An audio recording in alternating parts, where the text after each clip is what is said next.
આ ભાઈ હું કેટલાય દિવસનો ભૂખ્યો કઈક ખાવા માટે. તો હું તું મને ખાઈશ અને આ માગો પડે.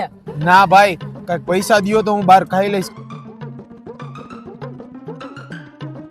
હા વાંધો નહીં, આલે આ 500 રૂપિયા અને પેટ ભરીને ખાઈ લેજે અને કઈ પૈસા વધે ને તો પાછા મને આપી દેજે. હા ભાઈ વાંધો નહીં, તમારો ખૂબ આભાર. હું તમને પૈસા પાછા આપી દઈશ વધશે તો. એલા યાર ઓલો બહુ સારો માણસ હતો. એક કામ કરું, આ 500 હું રાખી લઉં અને આ 300 ને આપી દઉં. આલ્યો ભાઈ, આ ઓલા પૈસા વધ્યા આમાંથી ને મેં પેટ ભરીને જમી લીધું. તમારો ખૂબ આભાર. જોયું ભાઈ, સારું કરવાથી સારું જ થાય. 500 ની ખોટી નોટ કીધું ની મારી પાસે પડી હતી અને ક્યાંય હાલતી નથી. મેં તને આપી તો તારું પેટે ભરાઈ ગયું અને મારોય ફાયદો થઈ ગયો.